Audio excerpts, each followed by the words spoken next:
Good morning, good afternoon, good evening, whatever time it may be for you. Welcome to the Azure Dreams Randomizer Showcase. I'm Programmer. And I'm your co-host, Streamy. And we've got a great presentation for you today. Our runner here, Sand Knight, is going to be running through a completely randomized seed of the game Azure Dreams. Azure Dreams is a PlayStation 1 game released in 1997. He's just getting his options set here and is starting. And it is a roguelike game. So if you've played a game like Pokemon Mystery Dungeon, you'll see some familiar things here. And right away, we're going to set our name after taking a look at the seed. I'm wondering what he's going to go with today. Oh, just nice. Aw, that's cute. Rando with a heart. Sand Knight's a great guy, and glad to see he's showing his love for the Rando community today. So we're going to skip right past all sorts of story here, because we want to get right into the action and start our way up the tower. Sand Knight's going to get his timer started here, because we start time right outside Ko's house, and he can get started in 3, 2, 1, go. So we're going to be jumping right into it, thanks to the wonderful programmer who is the main host today, as he is the one who built the quote-unquote randomizer for this game. Generally, if you're familiar with this game, I assume many of you are not, this game is actually very much randomized on its own. But thanks to Programmer, we now have a little bit of control over things. So we're able to do such wonderful things as set a defined seed so that people can play the same tower, which is normally impossible, among many, many other really wonderful features. There's way too many to go into them right now. But we're going to be playing with a couple of them today. And one of the wonders of this is that we get to skip all the story intro and gobbledygook that would normally be here. We're going to jump right into it. We're already seeing that he's going to be starting with a random familiar today. Normally you would have been starting with the familiar that we saw him coming in with, but as you can see, that is not who he's starting with, so he's checking out what he's got, but it helps make things a little bit more interesting and a little tougher. Programmer, you want to talk about what else he's going to be running into today? Absolutely. So right off, we have another change here. This is an enemy called a barong. It is a bit like an enemy version of a slot machine. You can go ahead and throw some items in, and you'll get a random item out without regards to rarity.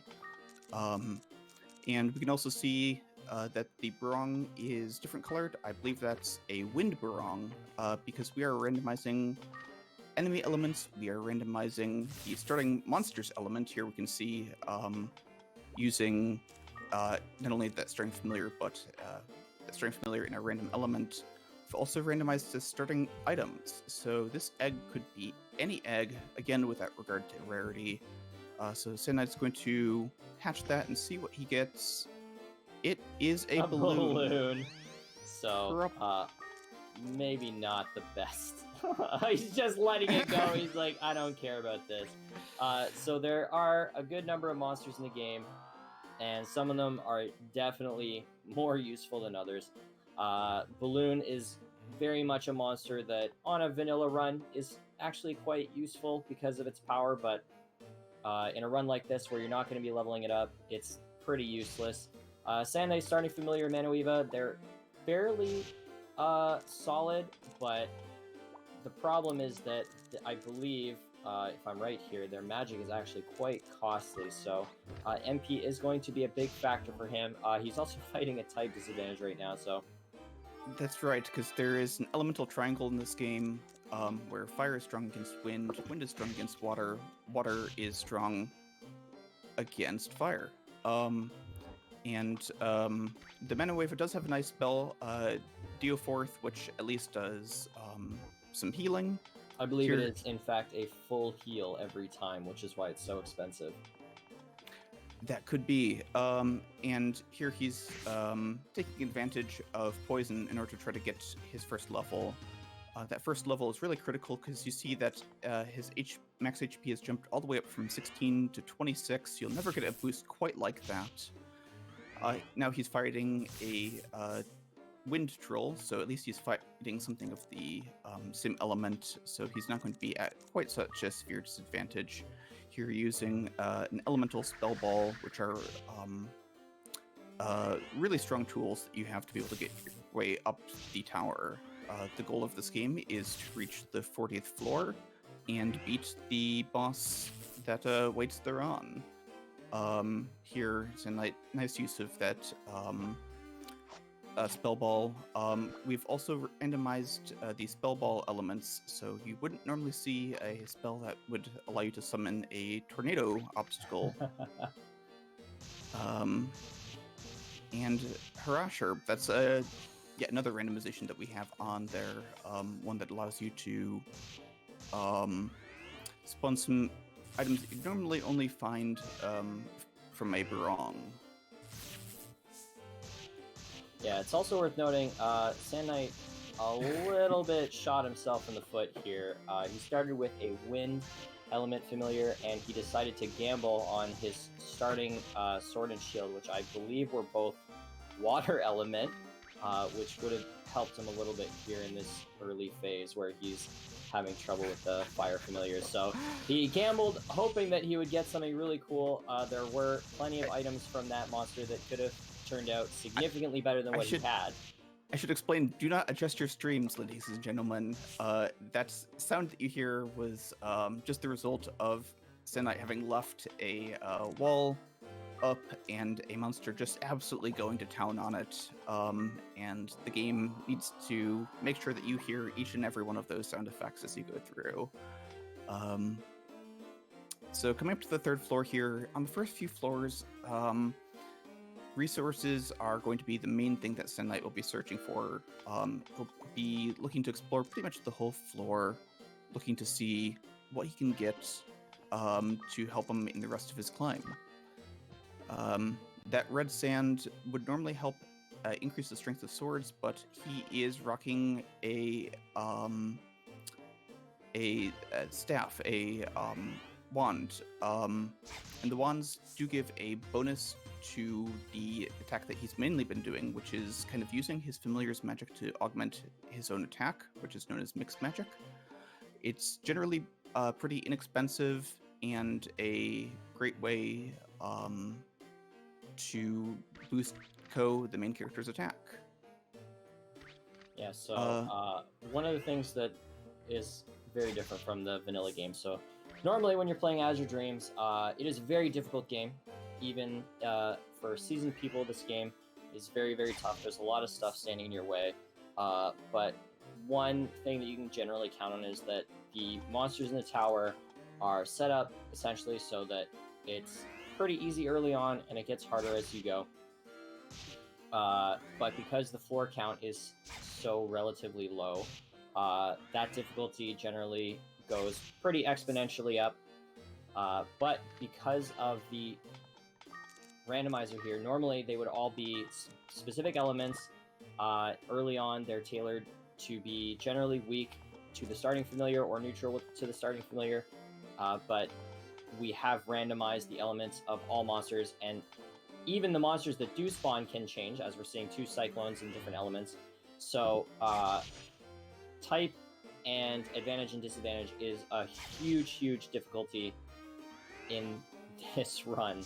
So we're already seeing him struggle a bit here with having to juggle different elements, and it's not like he has the benefit of having come into the tower before and can pick various monsters. He's stuck working with the monster that he has, and he's got to try and make do. So we're seeing him start to pick up some relatively decent items, nothing super incredible yet. The wand is going to be a huge help.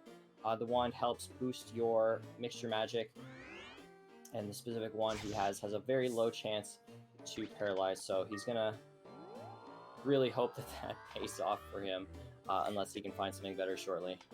Yeah, it's I'll note that Windcutter is the wind version of normal starting familiar's attack, Flame Sword. So he won't be at such a severe loss of MP as if it were some of those others. Ooh, We see Sand Knight just lose his familiar to a warp trap, I believe. Yep, that is. He does have a familiar bell, so if he uses that, he may be all right, but he would be bringing his familiar right back into danger. Those warp traps are very potentially deadly things because getting separated from your familiar means that you're no longer able to control them beyond just setting their general AI, and you're strong together, but individually you're kind of weak. So here he's using that familiar bell. Very glad that he has that, or this could have been a very short run. Yeah. The tower has a lot of tools in which it can try and take you out. Going back to spells and how this is a version of the starting familiar spell, there are various types of spells in the game that familiars can get. Some of them more useful than others in these particular situations, and some that are strong but have a lot of drawbacks. So some of the strongest mixed magics that you can get in the game are, we gotta go up elevator here for him. So another wonderful bonus of the randomizer is that you can find items that are essentially get out of jail freeze, where you can just drop an elevator right where you are and escape from problem.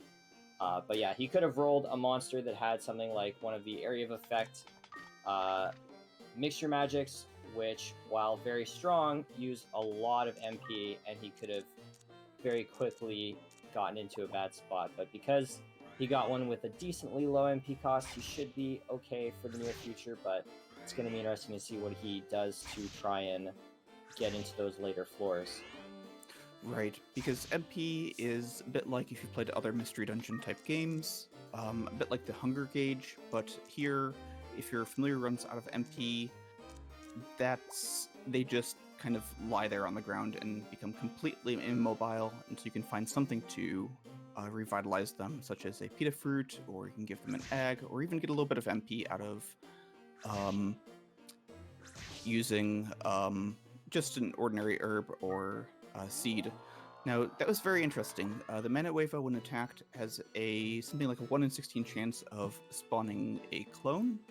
And here, Sand Knight has used that clone in order to distract the Cyclone so he's able to escape.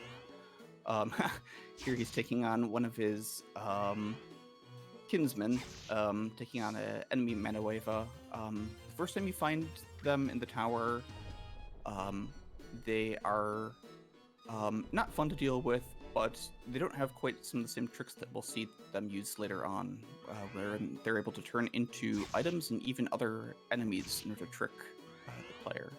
Yeah, we've seen some really great stuff come out of the randomizer. Sand Knight at one point had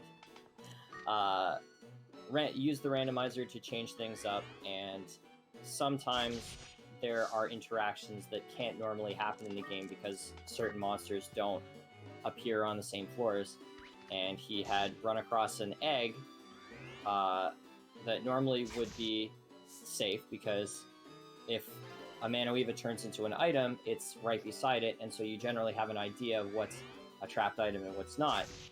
But the floor had spawned vipers, which is a late game monster that can eat eggs, on the same floor as the Mana Weava. The Mana Weava had turned into the egg, and the viper had come by and ate the original egg. So Sand Knight got messed up by a Mana Weava that had turned into an egg but didn't have the egg with it. It was pretty fun. So there's lots of cool stuff that can happen in the randomizer that can't happen in the normal game, and it's part of why this game has so much staying power. Is there's so much ridiculous stuff that can happen. Absolutely. We saw there Sand Knight slightly jumping off the railing in order to dodge that attack. Dodges are boosted by the piece of equipment that Sand Knight is currently using, which is the leather shield. Low defense, but that increased dodge chance does mean that at upper floors it's going to be quite helpful, because there you're mostly looking to avoid encounters, and if you're taking a hit, then it can be quite deadly. So Sand Knight here coming up to floor 6 on level 5. That's pretty good pace in terms of both time and what level he is. And here on floor 6 is where you begin to start to get out of dodge, but things might be a little bit different because normally floors 6 through 10 or 6 through 9 are floors that primarily feature water-based enemies. Here, because we're randomizing enemy elements, that's changed. And also, even if they were water-based, he is rocking a wind familiar at the moment, so he would be strong against them. So what have you thought of the items that he's found so far, Dreamy? So Manoevas generally spawn with a fairly low MP count. I think it's like 50 or 60. It's very, very low. 70. 70, I was close. So he, as we saw, we just got a peek there. He took a quick look. He's already down to 10 MP. He's gonna end up having to use his Pita Fruit, which he luckily spawned with at the start of the game. He's doing that right now. So his items are not great and not bad, I would say. Yeah, they've been pretty middling, I would say. He does have that water crystal, which is good for restoring his familiar to full MP and full health. So that's a very nice thing to have in his back pocket, alongside the elevator, which, as you mentioned, is a brand new item to the game that I coded, and is basically a get out of jail free card, as you mentioned, that lets you get up. We're going to hear that lovely sound of a cyclone wailing on a wall of storm as Sunlight makes a stop motion animation picture through his tower climb here. Yeah, so here we're fighting a blue. Go ahead. Sorry, I just wanted to point out we just had a very scary moment there. Oh, nice paralyze. And he's gonna heal him. There we go. Good and bad. So like I said, okay. So the changed version of it is not a full heal. It's just an enormous heal. But that was probably, I think it's like 10 MP or something crazy like that. So that was a very costly heal. But it was worth noting he was fighting that cyclone in a very scary moment where how far he gets with his familiar is very much going to rely on whether he can find other MP items. He still has the wind crystal, but he really kind of wants to find some Pita Fruits. But the Cyclone has a special skill called Anorexia that he just tried to use on the Manoeva. And if it had hit, he thankfully dodged. He would not be able to feed his familiar any more fruits. And as soon as it ran out of MP after that water crystal, he would have been totally boned on that front. So very lucky that it did not hit. I don't think it's actually curable without leaving. Cure All Herb might do it, but that's a very rare item. So he's probably feeling pretty good that that missed. I believe that is the case. Now, we see a very interesting interaction here. Normally, you would not encounter Manoevas that are able to heal themselves, but one of the unique options with the randomizer is it allows you to make it so your strength familiar, if they don't start with a spell, all familiars have a hidden spell. This allows your starting familiar's type to spawn with that spell. However, that is a double-edged sword insofar as it means that if you encounter other monsters of that type, they will have that spell unlocked. So he was having to fight against a Manoeva that could heal itself, and while he would be able to take it out by wailing on it enough, he would probably take a little bit of damage in the process and also just have to deal with it healing itself perhaps, 7-8 times, and he just really didn't want to have to deal with that. So yeah, so normally the only monster that you encounter that can heal is a Newell, because all the other spells that heal are dormant. And Newells, their heal is actually fairly weak, so usually you can kind of brute force it and beat them up relatively quickly.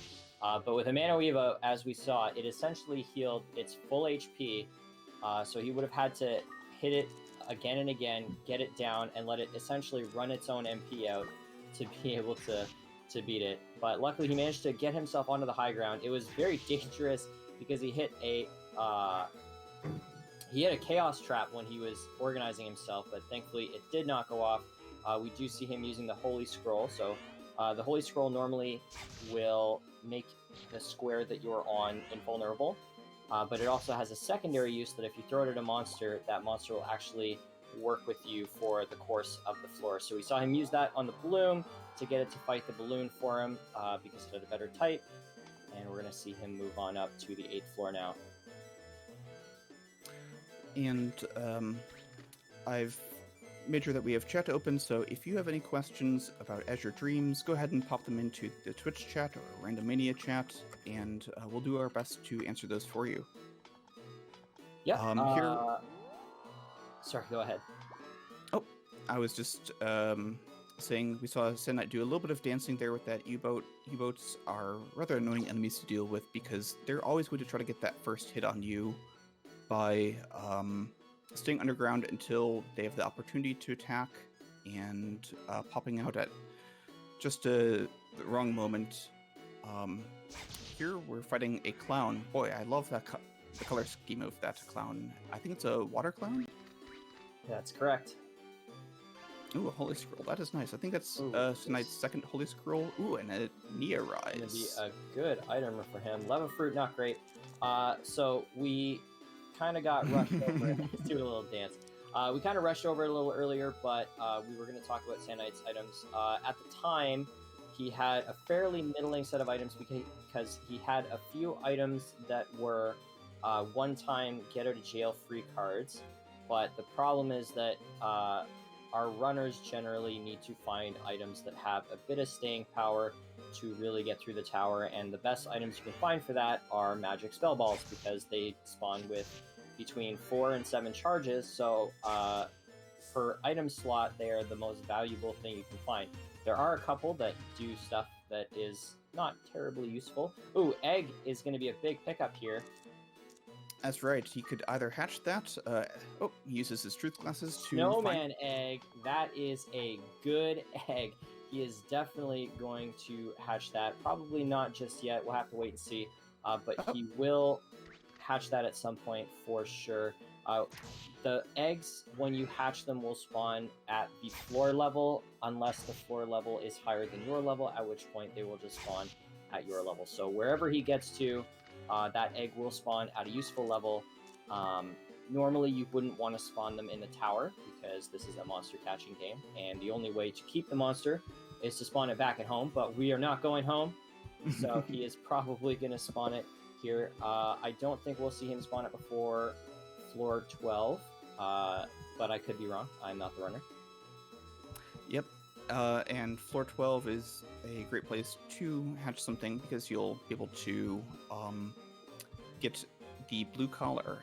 Blue collar lets you have a second familiar out, which, in addition to having the additional firepower, which most runners don't use because it does mean that both monsters are draining MP at the same rate, it allows you to fuse monsters together and add some attributes to another. I did want to point out that when Sandknight fought that Bloom there, he did so moving over to the high ground. Another elevator, that's a nice pickup. Yep, using one right away. So an important thing to note is that programmer didn't want people just stacking elevators if they got very lucky.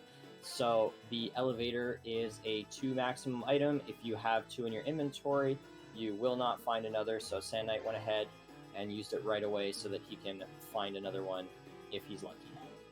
That's right. I've got to imagine that elevators, I've never picked up an elevator before, but it's got to be pretty heavy, so carrying more than 2 just doesn't seem right.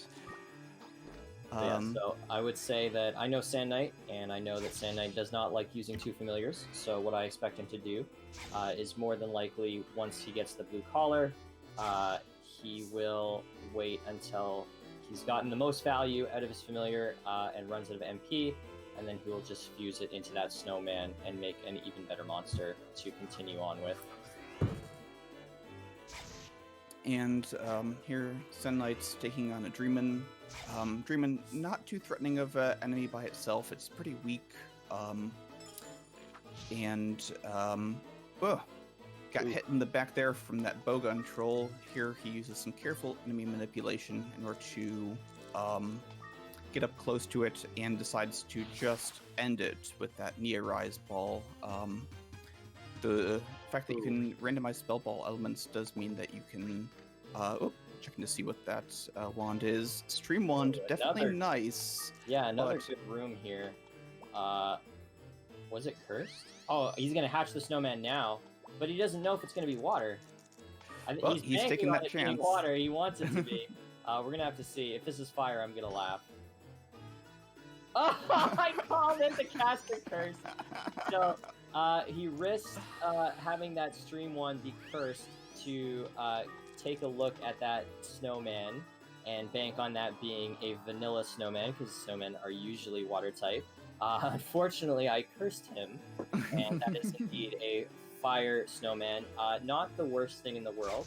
He's got almost all of the elemental triangle covered now, so he should be in a pretty good spot. He is on floor 12 now. He's going to be looking for that blue collar, and we'll have to wait and see what he does with it. But he did have a fairly good room there. Blinder Ball, very, very useful, especially coming into these floors where he's going to be running across Krakens.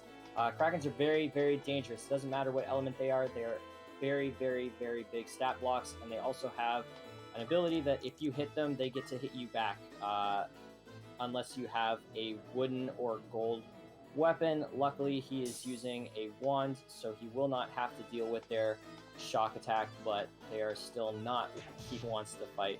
And he does get the Griffin to fight it. That's a nice break, but Kraken says, I don't want none of that. I'm going to keep chasing, and Sand Knight's going to take him on a merry run. There is the blue collar. Very good pickup here, and he's going to get stuck fighting this. It is wind, so he is neutral. Oh, good dodge, and that's why we use the leather shield. Absolutely. Oof.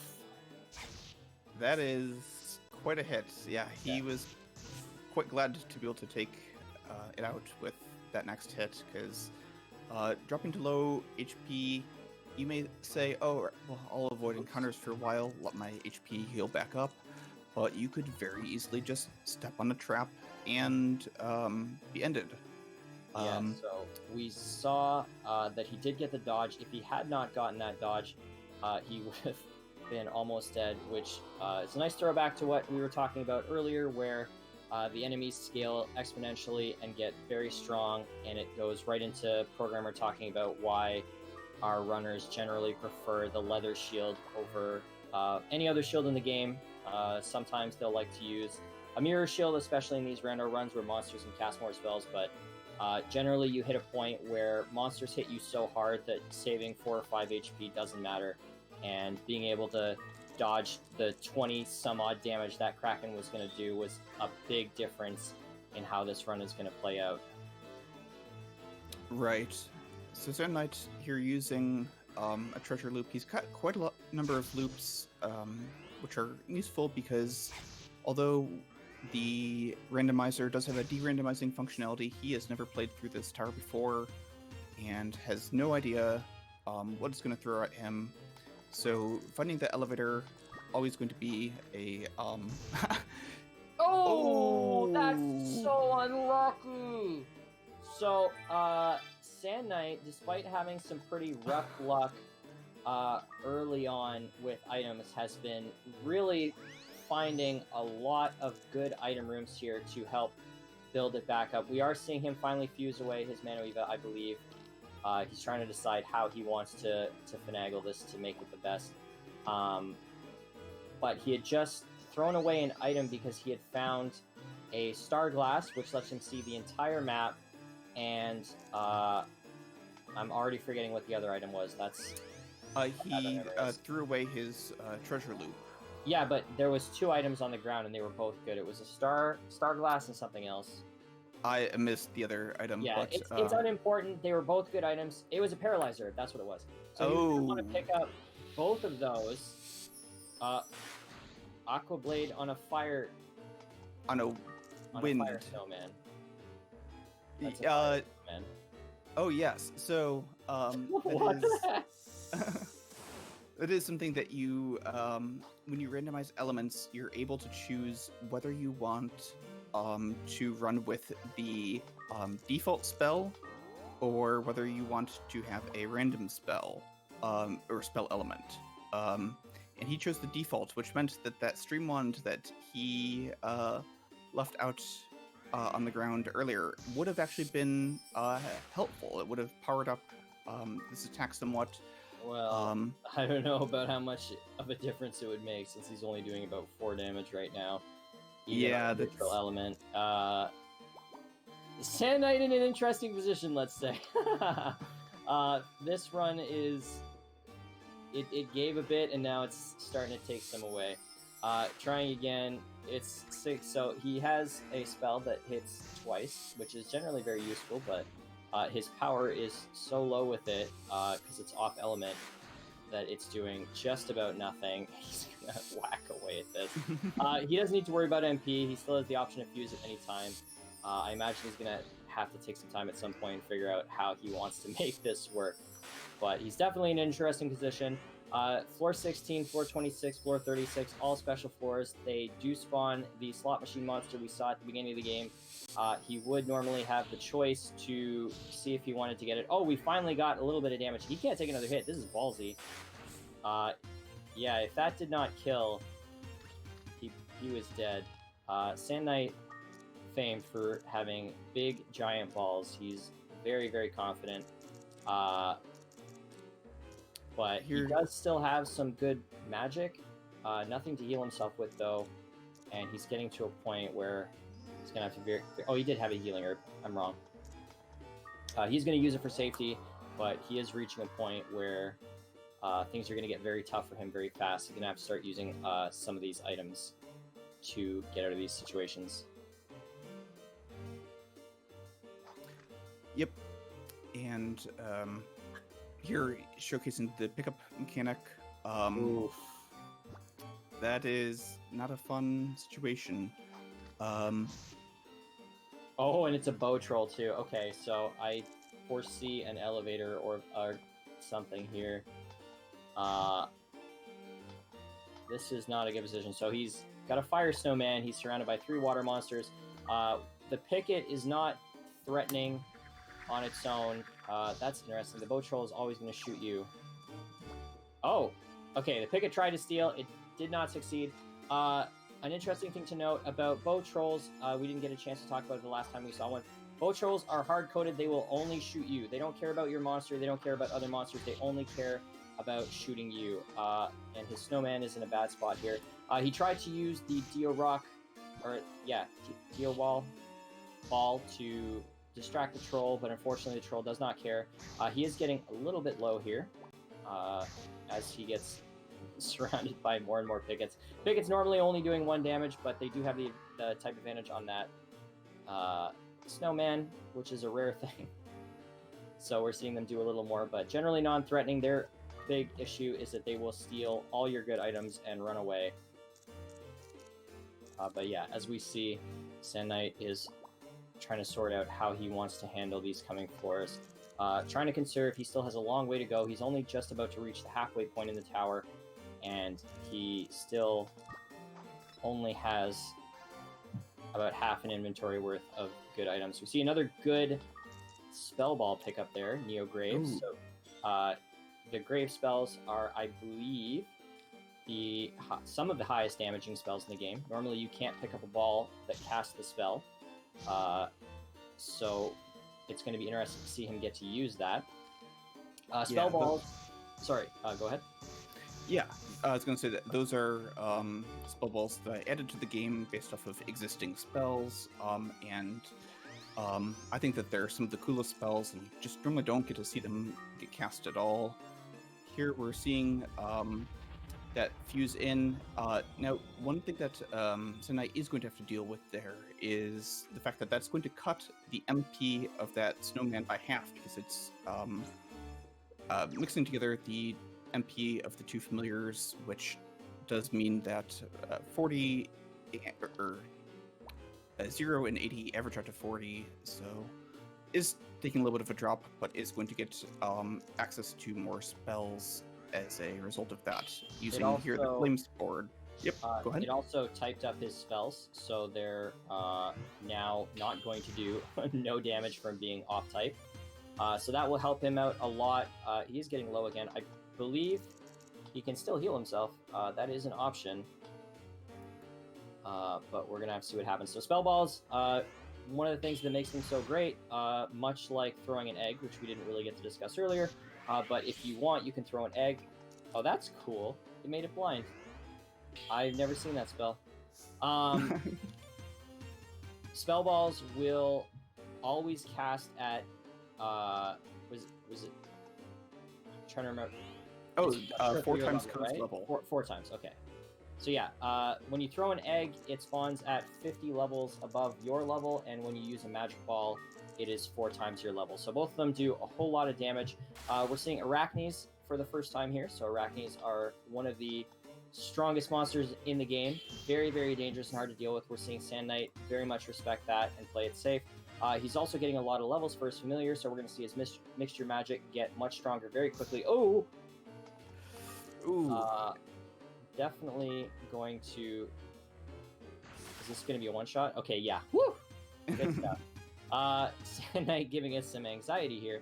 But that's the one very nice thing about spell balls. Not only are they very resource dense, as Dreamy mentioned, insofar as they have somewhere between 4 and 7 uses,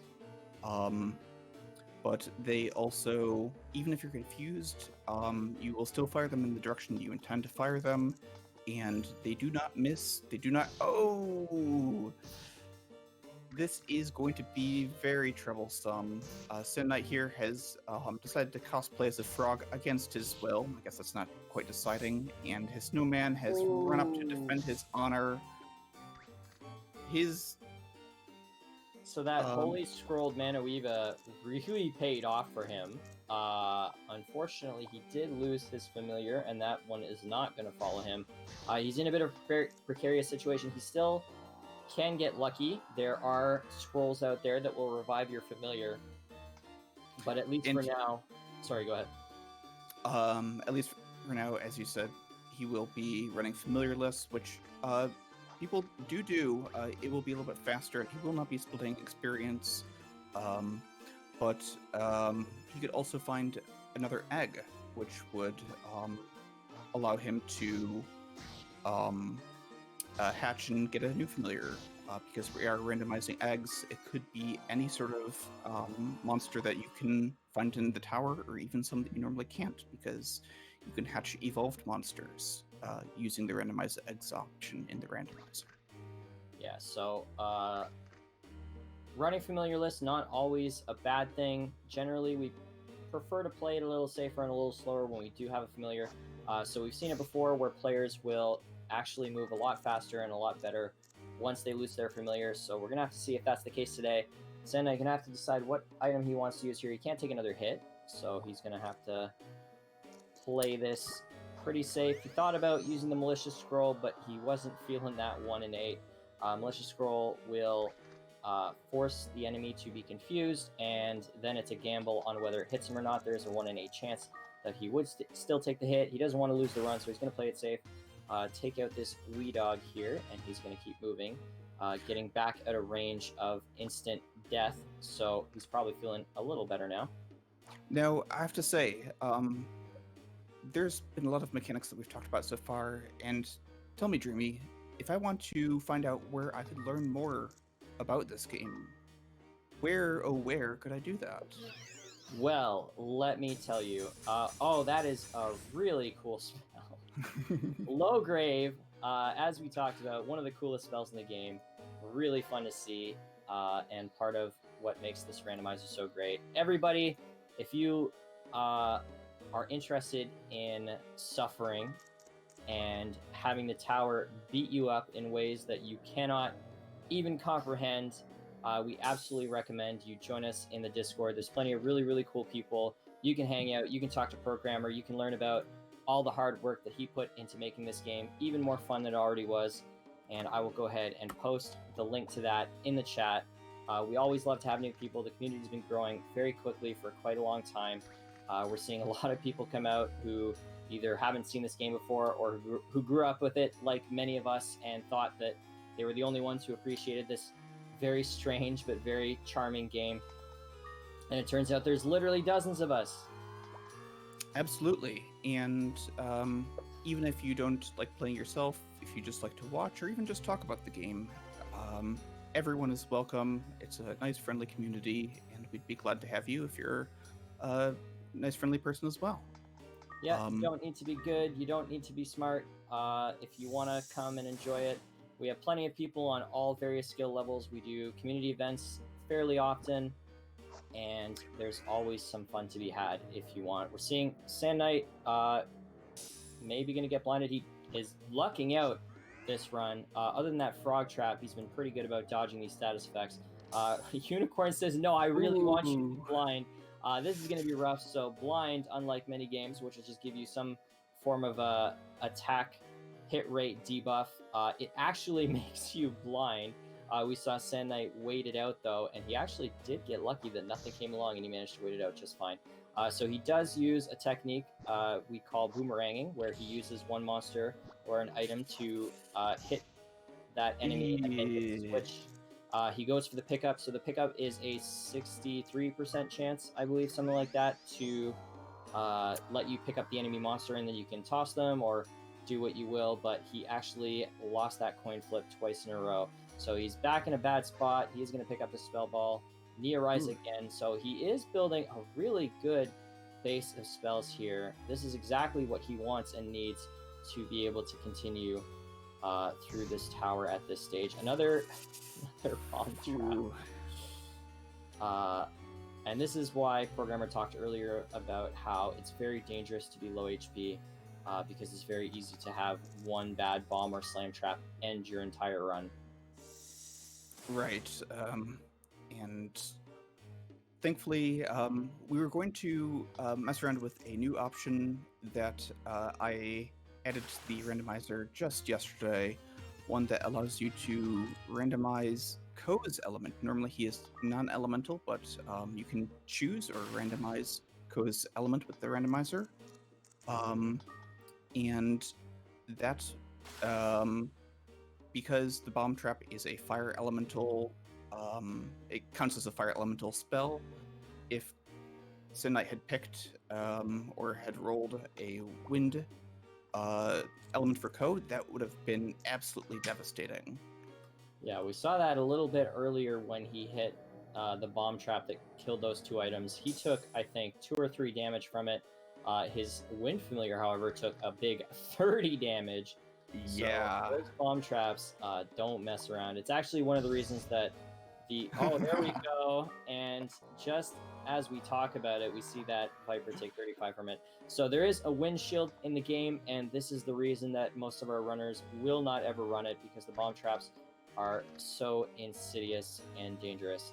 But while we talk about some of the many features that the randomizer de-randomizer has, let's talk about some of our favorites. I remember I really wanted to see him let you choose your starting familiar, and that is actually a thing you can do now. If you have a particular monster in this game that you really, really like, you can start with it. Yep, and one thing that we've been seeing throughout this climb is that we have the ability to randomize the floor themes. So this is a theme that you would normally not see in the game. There are 5 themes that normally go unused and are only normally found if you turn on the option for something else that I found in the game's code that normally goes entirely unused, which is the second tower. Second tower is a 99 floor climb that was intended as post-game content, but they did a few things that lock it out. Here, Sand Knight's playing very cautiously, suspecting that at least one of those coins is a Manueva. And indeed, he is hit by something else, a stealth. Go ahead and tell us about that, Dreamy. Yeah, so Manuevas are not the only sneaky monster in the game that can get you. There are big crab drill monsters called stealths that can go invisible at any time, and until they actually hit you, there's no way beyond some extreme luck to know that they're coming. So we saw Sand Knight run into one. Normally they're not too bad because you would have a familiar that could help you handle them, but when you're alone and you're trying to traverse the tower, stealths can very much become a big problem.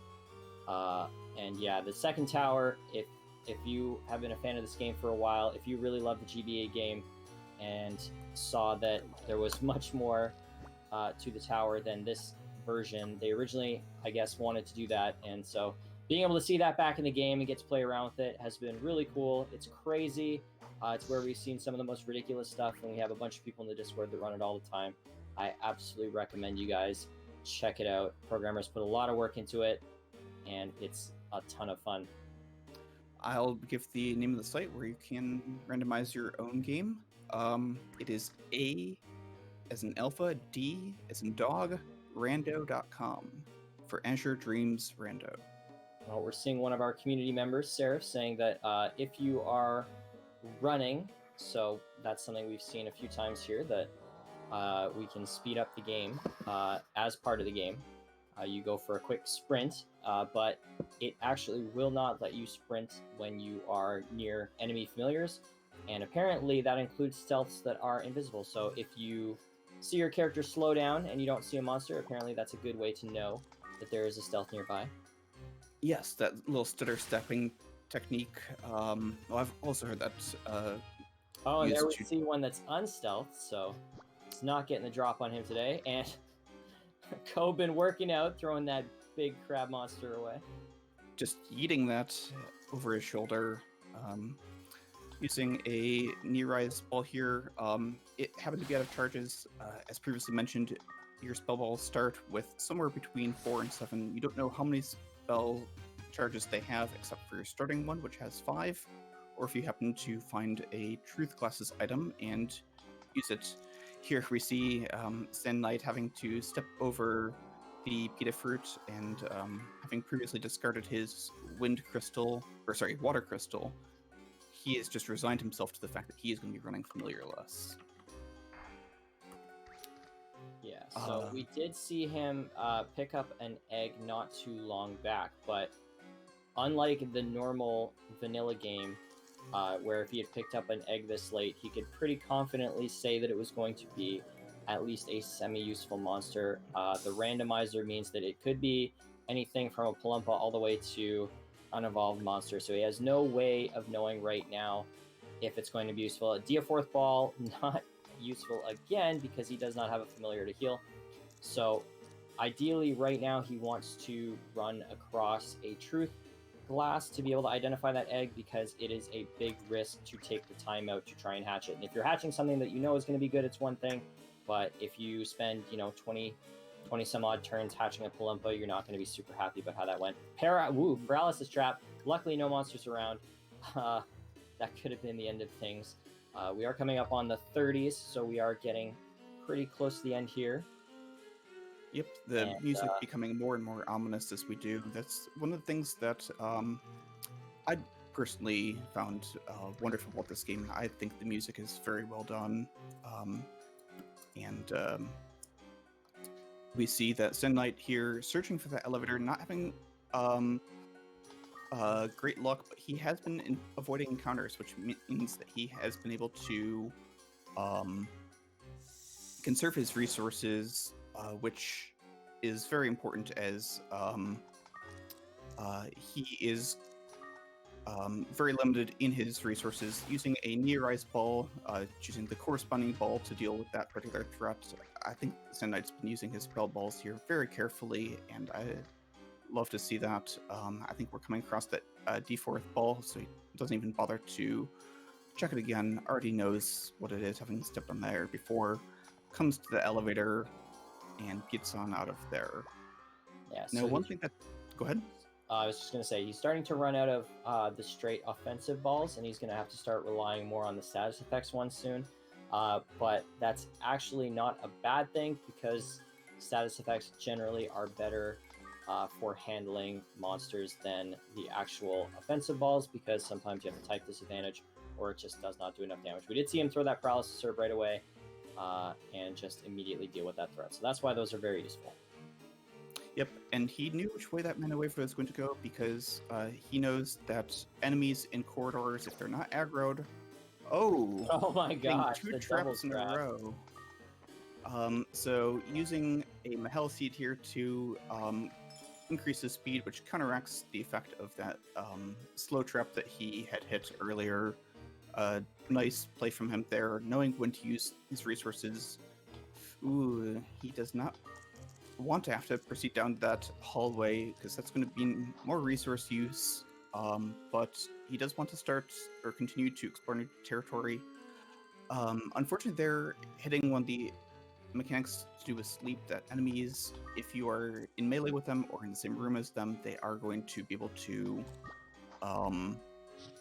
Oh, this is going to be a little bit perilous there. Oh, Hey! and that's the 1 in 8. Okay, only taking one hit so far, but still, you saw that did probably like a third of Sin Knight's health there, maybe a little bit more than that. And again, not looking out, some of these floor layouts can be very tricky. This is a game where, even without the randomizer, the floors are randomly generated insofar as their layouts are concerned and their items and all of that. Although the randomizer allows you to play with a fixed seed, so the randomization will be deterministic, and that allows players to race each other. We've had some tournaments which have been an absolute blast. We have one coming up in a month, the Stars Tournament. I'm looking forward to that one a lot.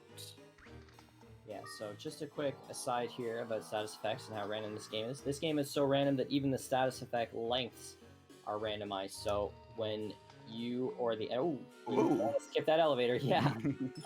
When you or an enemy gets hit by a status effect, it can go very short or very long. Game will decide. So I think Sand Knight has the record on sleep. It was, I think, 52 or 54 turns, something like that, just to show you how insane it can be.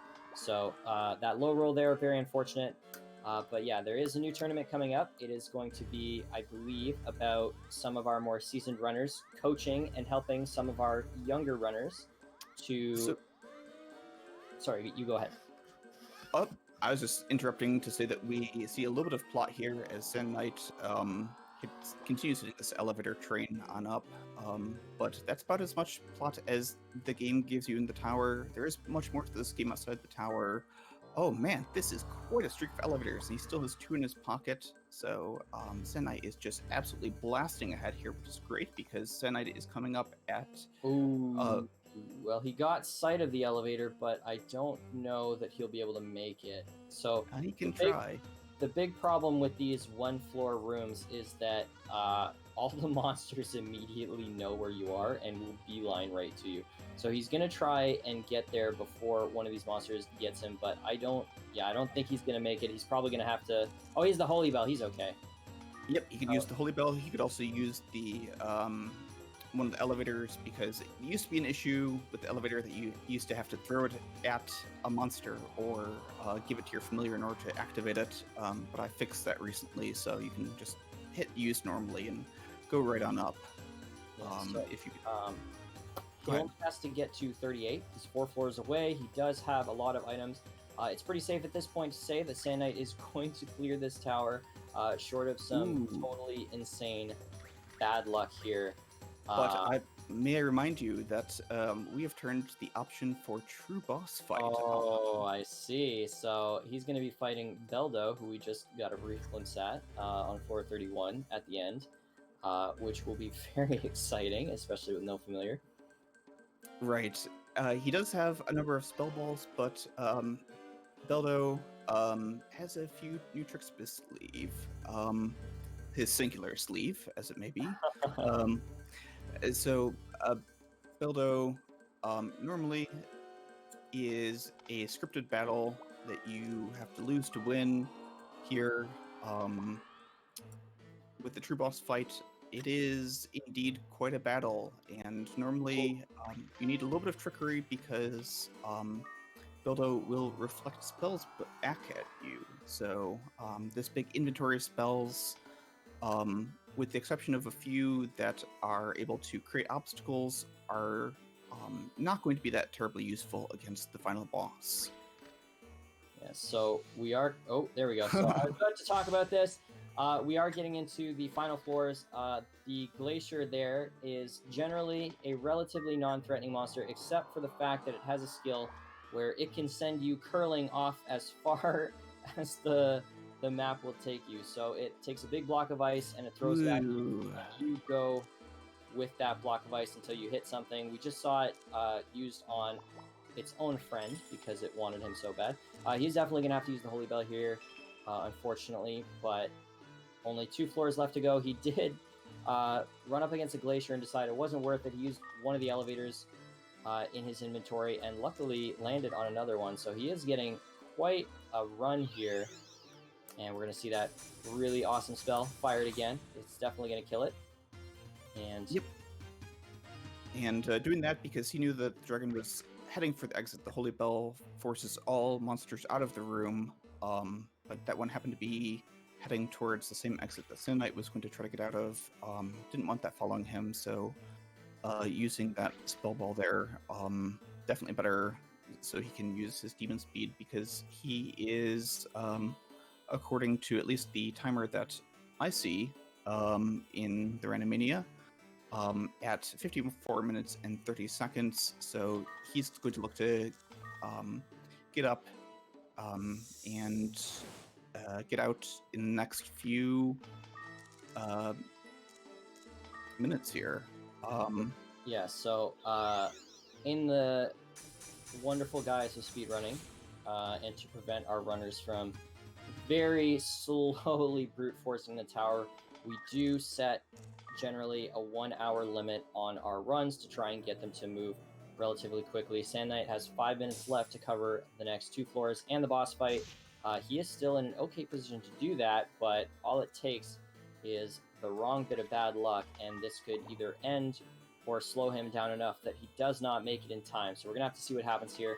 He is getting a little bit of bad luck here with monster movement. He keeps running into these maximums over and over again. He doesn't want to fight them, and he's going to start using these paralysis and blinding balls to get around them. He is getting some pretty rough luck with the status effect length here, but I believe this should be the elevator coming up. Oof. Ooh, you're right, it is, but he's going to have to wend his way through this corridor and a room full of maximums. Thankfully, Just makes it. yeah, There we coming go. up here So, on last 6th, floor. before he can just use his elevator and reach on up to 40. So the upheaval trap not going to be too much of an issue if that dragon woke up. It would also be blocked from exiting, so that could have potentially. Huh? What is with these upheaval traps? Oh, it's a trap floor apparently. Yeah. But he's been sitting on that trap loop forever. Trap loop's generally a useless item, but he hasn't had a reason to get rid of it. This is really scary. He is going to wait it out. He does luck out. He's running into a golem, but that could have gone worse if that golem had been on his line of tiles. He does have a long-range attack that probably would have messed him up. He's going to go ahead and use a binding ball. I believe he tries to use the blinder the first time, and that was out of charges. And So that binding ball has not lasted very long. Here the golem is charging up. Sand Knight gets out of the way of that fist. It's not the way you want your tower climb to end, with a golden fist to the face. yeah, so we do see him manipulating the AI a bit here to get some distance. He is starting to run out of ball charges, as we got to see. They run out very, very quickly, but he still has a few tricks up his sleeve to get through this. He still has that tornado wall. Oh, and he did have that exit loop. Yep, Oh, and okay. chooses to use the elevator, so he'll now have to use perhaps the star glasses that he has in his inventory to check out the final floor before the boss, and he is on the absolute other side of the map. Farthest he possibly could. He does still have that egg. We don't know what it is, but it could be used to egg bomb. We'll have to see. Yep. That's an option. Now he may be saving it to try to fight Beldo, and I definitely think that he's using the Dio Rock Ball for the same. Here, he's not getting the elemental advantage, but a level 80 near or Leo Grave is definitely going to be putting some major hurt on that glacier, which is one of probably the few obstacles standing in his way. Oof. Oh, He's So going to try it again. It does have a charge in it, which is very fortunate. he's at 5 uses now, so he's outside the minimum window. So every shot that still works is a blessing. He's Whoa, got what 2 is... more for the possible maximum, and then he's out. This is not going to be easy for him, though. The unfortunate side, he might try and loop around here and keep those following him. The more that are following him, the less chance they have of getting in front of him. But by the same token, of course, the longer he goes away from the elevator, the more turns he's given the tower to spawn more enemies. Here we see that curling shot, not pushing Sunlight too far, and actually increasing the distance a little bit between him and those glaciers. What's looping might be exactly the right choice here. And it is going to be, short of a curling shot, he is going to make it, play it safe here, check for traps, and he's heading on up to 440 to fight the final boss. He has 30 seconds, so I think we're going to be going a little bit over time. The cutscenes alone are going to take us through that 30 seconds, but we're going to give him that little bit of extra time that he needs to finish this off. Right. So, CUNY comes out of nowhere and decides he's going to cast his lot with Beldo. Maybe not by his own choice. And we get our story exposition here. As was mentioned, there is more to the game than what you see in the tower alone. There is a town building aspect. There is a dating sim of sorts aspect to the game, and you are normally not expected to complete the tower in just one climb.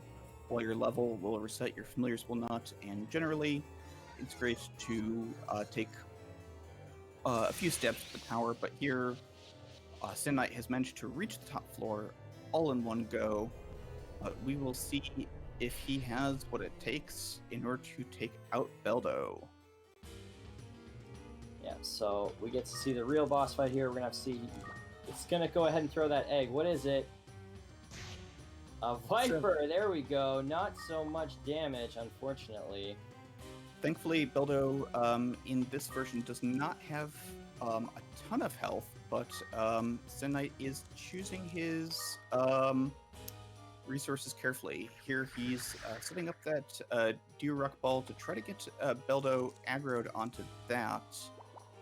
So he can maybe... Oh, yeah, it looks like Beldo is just distracted, just really doesn't like tornadoes. Now, the tricky thing is Beldo does move twice in one turn, so Sin Knight here putting out another Wall of Storm in order to block things off, and he has gotten affected by Poison, a new spell that Beldo has gotten, but fortunately, looks like Sin Knight has made his way over to the ultimate egg. And the poison cannot actually kill you. It can only damage you. And Sin Knight here looks like he's taking a little bit of time. He might get whacked dead before he gets to actually use that, unfortunately. Well, let's find out. Those tiles to his left and right are available to walk on, and I believe even the ones to the diagonal of that are, so he could get a little bit of respite by pushing it a little bit further. Yep, that's exactly what he's done. Great heads up play there from Sin Knight. Uses that little bit of extra space to be able to pull out Hikuni, the familiar that has quite a strong attack. I would say it is a one-shot kill in a 3x3 square. Uses that to take out Beldo. Masterful play there. And there it is. A little bit over time, but we did manage to see him clear the full 40 floors, even with the disadvantage of a rough starting familiar and some very difficult randomized monsters. We are seeing him finish off that boss and clear it out to now go and build that town, marry those women, and probably have a better time than suffering through this tower. Yep. So I'm going to drop our Discord link here into chat just once more. By all means, feel free to join us. If you like the game, want to see more, especially if you want to be notified for our tournament matches, GG to Sand Knight. That was a wonderful run. Thank you for playing and for joining us today. Yep. And we will check in with Sandite to see if he thinks we have enough time to do a very quick interview, or if we should bow out and let the next people come through. I'm not exactly sure how long until they jump in. I think we might be running over time. Yep.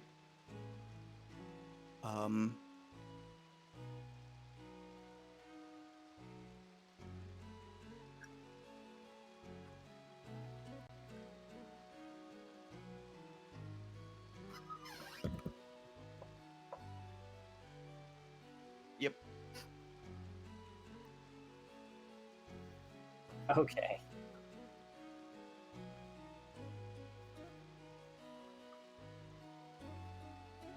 And thank you all the people that joined in with us.